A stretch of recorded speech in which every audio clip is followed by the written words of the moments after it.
Welcome to this video guide on using the Harrison 32C channel. The 32C channel's three main processing features are a 4-band equalizer modeled after the 32C channel strip EQ, a pair of high and low pass filters with an optional bump feature for adding extra low end punch, a multi-purpose dynamics processor with three selectable modes allowing it to operate as a compressor, leveler, or limiter. The controls for these processing elements are divided into sections referred to as modules, which are each named accordingly. In addition to the three processing modules, there is also a master section and routing section which contain controls for adjusting input and output levels, polarity, and routing. These are referred to as master controls. Module controls. Each of the three processing modules can be individually bypassed, soloed, and reset using the following controls on each module's top bar. The reset button resets all of a module's parameters to their default states. The solo button bypasses all processing outside of the module being soloed except for master controls, polarity, input and output trim. This allows individual modules to be auditioned exclusively without hearing the effects of any of the other modules. The in button toggles the enablement of each module. If disabled, a module's processing is bypassed and its effects will not be heard. Master controls, input, output and routing. The master controls are the controls outside of the individual processing modules which affect the plugin as a whole. These include the input, output and routing controls. The master input and output controls can be found in the master section at the top left corner of the plugin editor window, while the routing is handled in the routing section at the very bottom. Master section. The master section contains the master input and output controls along with a VU-style output meter. The knob on the left controls the master input trim, which adjusts the level at the input stage before any other internal processing takes place. If you're working with a signal that is too low or too hot, the master input trim can be used to adjust the level so that it is more suitable for mixing. Directly to the left of the master input trim knob is the polarity button, which inverts the polarity of the input signal when selected. The knob on the right controls the master output trim, which adjusts the level of the signal at the final output stage after all other processing has taken place. This can be used to trim the output level to compensate for any gain changes caused by any of the internal processing elements. The output meter at the top of the master section displays the overall output level in dBFS. Routing section.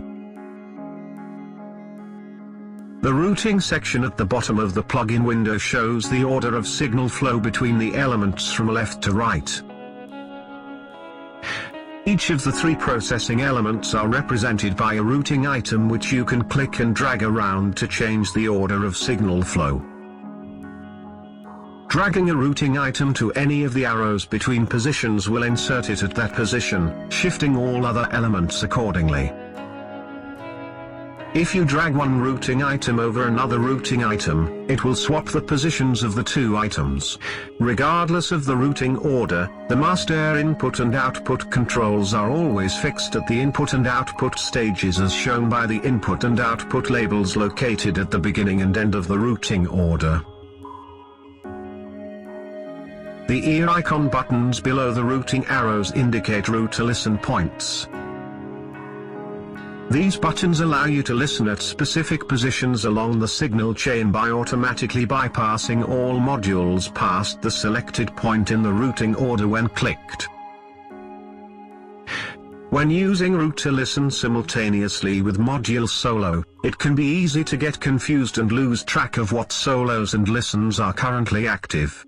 That is why there is a solo/listen clear button which clears any active root to listen and module solo throughout the plugin.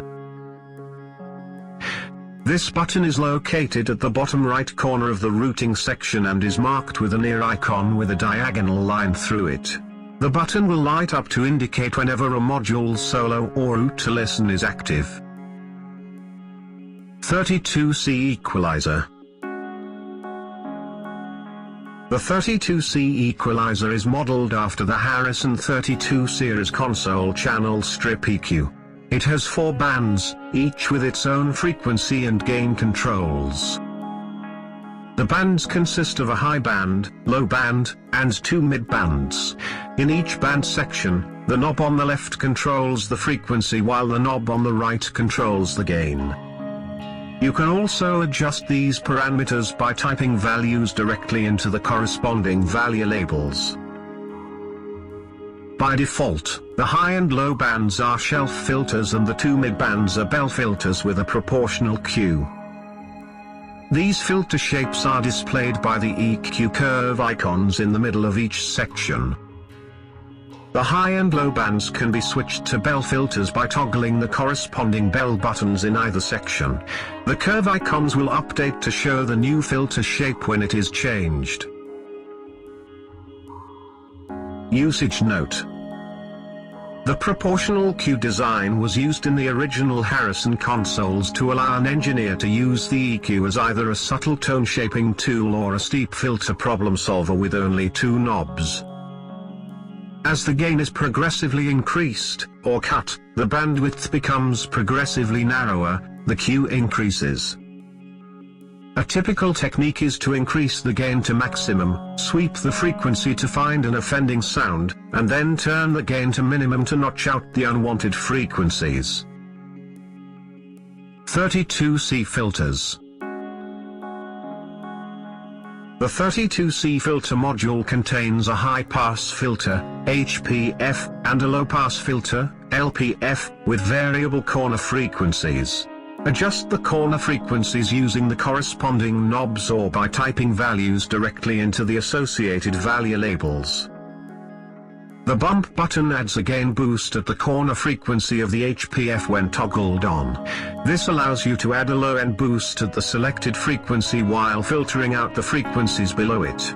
The filter curve icon above the HPF knob will update to display the new filter shape when bump mode is activated. Compressor.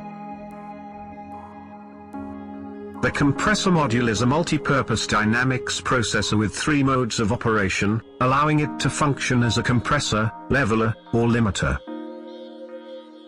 Compressor mode has a fixed attack and release time and an adjustable ratio. With a quick attack time of 5 milliseconds, this mode offers a more aggressive compression effect that can be used to emphasize the impact of notes and drum hits. Leveler mode has a very low ratio, a very fast release, and an adjustable attack. This mode is more subtle than compressor mode and is designed to make the overall level of a signal more consistent without sounding too harsh or obvious. This mode is ideal if you want a more natural sounding compression effect.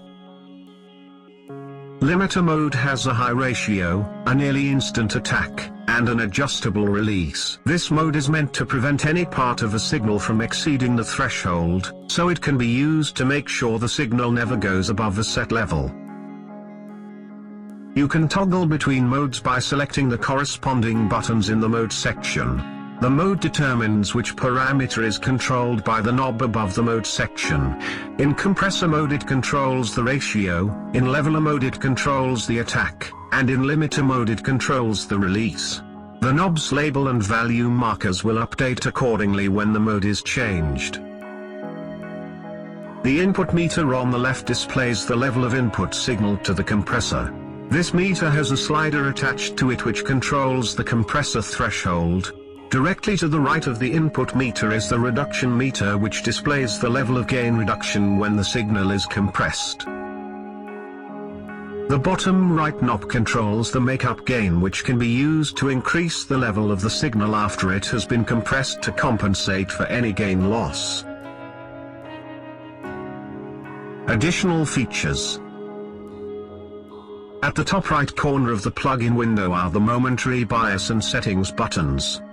Momentary Bypass. The Momentary Bypass button bypasses the plug-in for as long as it's held. This is useful for auditioning A/B comparisons quickly. Settings.